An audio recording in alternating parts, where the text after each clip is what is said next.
Hi, I'm Dr. Cynthia Elise Smith, and today I want to talk about the Constitutional Convention. There are two types of constitutional conventions in the United States. By way of a little history, I'd like to talk to you about the Constitutional Convention of 1787. The Constitutional Convention of 1787 was convened in Philadelphia. They met between May and September, and they met to address problems of their weak central government that existed under their original Articles of the Confederation. This Constitutional Convention, as a result of it, they actually threw out the Constitution.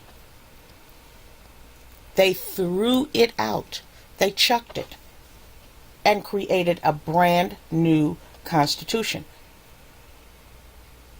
Now, this Constitution established the federal government that we have today, and it also had a lot of provisions put in there that handled slavery and the enslavement. It was finally ratified in 1789. Now, what I'd like to do now is talk about an article that I read where there's a new Constitutional Convention effort underway.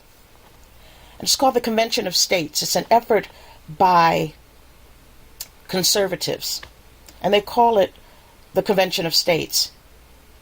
This proposal calls for a convention for the broad purposes of limiting the powers of federal government, imposing fiscal restraints on federal spending, and applying term limits for members of Congress. This vague language in the Convention of States proposal perfectly illustrates the threat of a runaway convention. This Convention of States has major resources behind it, including at least $500,000 from the Mercer family, who support President Trump and Republican candidates, and the Koch connected donors, as well as ALEC. I'd like to read now why the Article 5 convention process is a threat. 1. Threat of a runaway convention.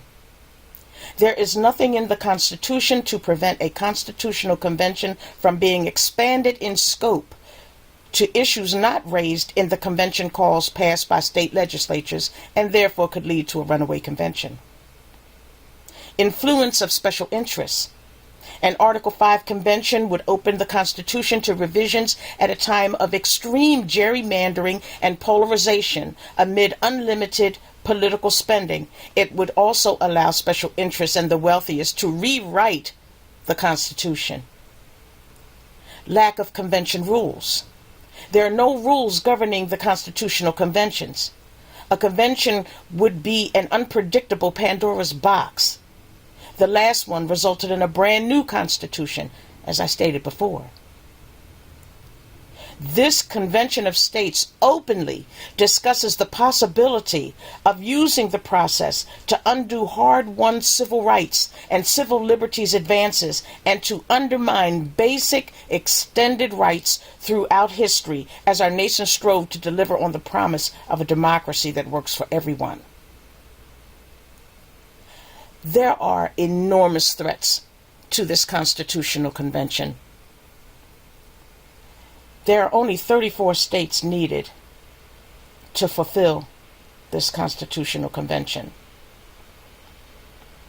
The text of the article says, "The Congress, whenever 2/3 of both houses shall deem it necessary, shall propose amendments to this Constitution, or on the application of the legislatures of 2/3 of the several states, that shall call a convention for proposing amendments, which in either case shall be valid to all intents and purposes as part of this Constitution when ratified by the legislatures of 3/4 of the several states, or by conventions in 3/4 thereof, as one or the other mode of ratification may be proposed by the Congress, provided that no amendment which may be made prior to the year 1808 shall be in any manner affect the first and fourth clauses in the 9th section of the first article, and that no state, without its consent,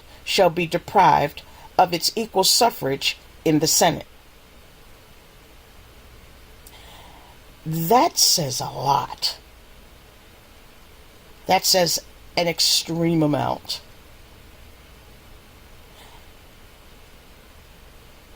You need to understand what it means. It means that the U.S. Constitution offers two ways to add amendments to our nation's governing document in Article 5. The process that has always been used for all 27 amendments added to the Constitution since 1789 is for an amendment to pass with 2/3 vote in each chamber of Congress and then be ratified by 3/4 of the states. The other, untested way laid out in Article 5 is for 2/3 of state legislatures to call for a constitutional convention known as the Article 5 to add amendments to the Constitution once they are ratified by 3/4 of the states. Throughout the 230-year history of the U.S. Constitution, an Article 5 has never been called by Congress. The Constitution offers no guidelines or rules on how a convention would work or if a convention can be limited to considering one amendment or subject. Since the Constitution offers no guidance on how applications for a convention should be counted, scholars have offered various legal opinions on the counting of convention applications, but it is generally agreed that all applications from 2/3 of the state legislatures, 34 states, should be on the same issue. Now here's the thing. There's a pretext on the one side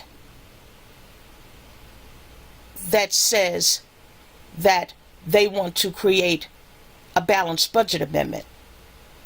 And then there's the Convention of States that want to take away the rights gained through the civil rights movement. Both are being pushed forward by the conservative and white supremacist forces in this country. You really need to do your research, put on your lenses, get that unbleached understanding so that you can be prepared for the things that are happening in this country. We already know that the three branches of this government have now been corrupted. With the installation of Kavanaugh, it's complete.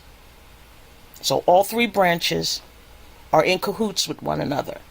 And with this impending constitutional convention, they could roll back or completely rewrite the Constitution in your lifetime. Think about it. Talk about it. And then do something about it.